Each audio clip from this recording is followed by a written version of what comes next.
Today I intend to hack the YouTube algorithm with this review video, but to do so I need you to play along. Set your watch speed to 0.5 times right now and I'll explain why at the end.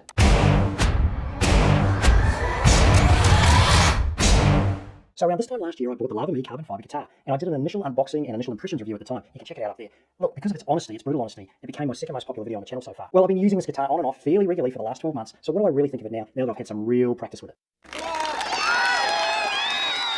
So 12 months down the track, there are still some things I really like about this guitar. The first one is it's really, really easy to play. Look, it's a good size for me, and it's got a low action. Everything about it just feels good. I like picking it up and just strumming away, and it's quite easy to play. And part of that is it's very light, being carbon fibre. So it's not a bulky guitar. You know, it is a 3/4 size guitar, let's be honest. I bought it for the travel aspect of being it. But that aside, it's just a nice, comfortable, easy guitar to play, so big tick there. And one of the things I do like, being a lightweight guitar, is I prefer to stand when I play the guitar. So, it doesn't weigh down on my shoulder and the shoulder strap digging, where when I'm playing other guitars, for, say, an hour or so, you get a bit of tight shoulder, but not with this guitar. So it's comfortable, it's light, easy to play, as I said. The other thing I really love about it, and this is subjective, is I think it looks really, really cool. It's different, all right? It is different, and it stands out. And of course, in my videos, I wear the black shirt, the dark background, and the white guitar. So I think it sort of pops when I'm doing YouTube videos. But that aside, whether it's on YouTube or it's in a crowd anywhere, people go, "Oh, what sort of guitar is that? Let me see. There's a lot of intrigue." So I like that aspect about my guitar. And the last thing I like about it is it packs away pretty well. It is a travel size guitar. It goes into a beautiful case. It's really well made. It's lightweight, sleek. Looks pretty nice too. But there is one downside to the case, and that leads into the next part of this video. Right, the things I'm not a fan of with this guitar, the not so good bits, is the case has no storage. All right, so I take Songbook, take my picks, I take a capo, and I've got to sort of stuff them at the top of the case. And the books, well, I just have to carry them somewhere else. There's absolutely no way I can carry those with this guitar and case. So that's a real problem. If they had a pocket on the outside, it would just make life so much easier, particularly it being a travel guitar.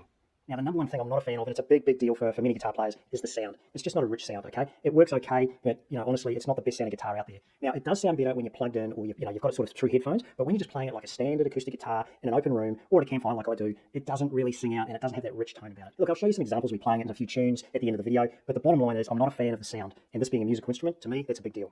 Another thing I've learned over time when I'm playing this is when I actually do want to sit down and play it, it's pretty slippery, right? It's got a very flat sort of bass to it, so it doesn't sit across your lap very well, and I just can't get comfortable sitting down and playing it because it tends to slip away. So what I need to do is tighten up the neck strap and have it quite up, have it really sort of cramped up to me, and that kind of works, but it shouldn't have to be that way. The guitar should be able to sit naturally on your lap, and you can just strum away without worrying about it fidgeting around and moving. Now, another little annoyance, it's not a showstopper, and this guitar does need charging, and it's pretty fidgety to put the little USB cable into the slot. It's quite, finicky, and you've got to bend the cable around. Again, just an annoyance, not a showstopper. And look, to be honest, over the past 12 months, I actually don't use the onboard effects that much. I just pick up a guitar and play it. I generally don't plug it in much. I do now and then when I'm recording videos, but, in terms of the onboard chorus, delay, and reverb, I really don't use it that much. So, that was maybe a feature that I paid for that I didn't really need.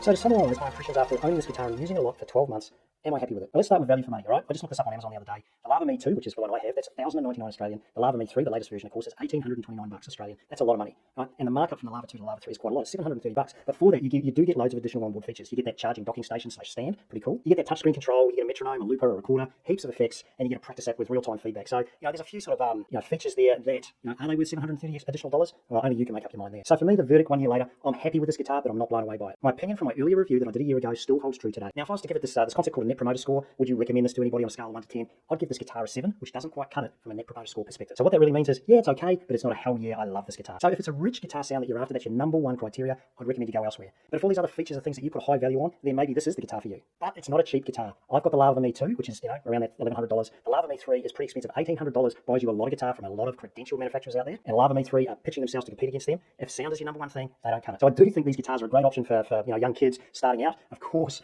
you've got to balance that cost of giving a beginner guitar player an expensive guitar, and then they quit after 2 or 3 months. But if you've got somebody who's going to stick at it, then that self-learning app and all that, the looper features, all these sort of things may encourage them to stay on guitar. And look, let's be honest, that's a good thing.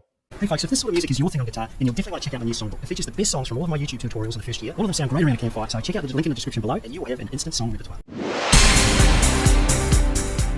So there you have it, folks. That's my review 1 year later. Now let me explain this YouTube hack that I introduced at the start, why you put this video on half speed. By watching it at half speed, it's doubling the watch time on this video. Now YouTube takes it as a signal, is that people like this video, so they're likely to promote this video to more and more people. So for a small channel like mine who really struggles to get seen amongst all the big guitar channels out there, these are the sorts of things I'm trying out. So help me out, watch the video half speed, as hopefully you've done. But I'm about to show you a few little demo tunes that I played on the guitar, and for that you need to switch it back to normal speed. Otherwise, it'll sound absolutely terrible. Now revert your playback speed back to 1 in 5, 4, 3, 2, 1. Boom.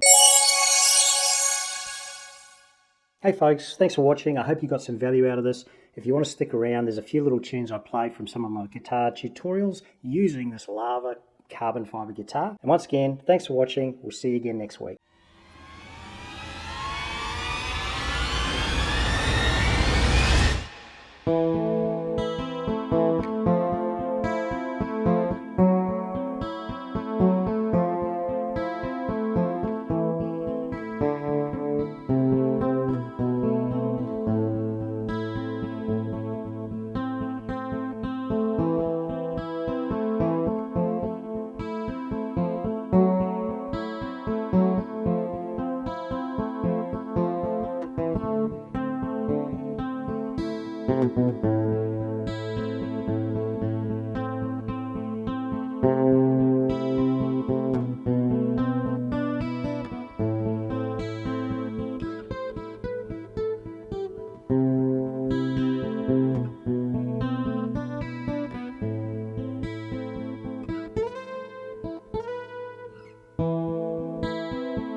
Sounds today.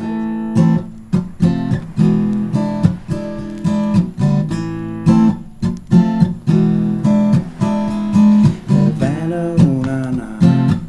Half of my heart is in Havana, ooh, na, na. She's married now or engaged or something, so I've been told. Is she really going out with him? Is she really gonna take him home tonight? Is she really going out with him? I guess my eyes don't deceive me. There's something going on around here. Alright, the final song is the ultimate beginner-friendly song. This is the one you learn before you learn any other song. Let's do it now.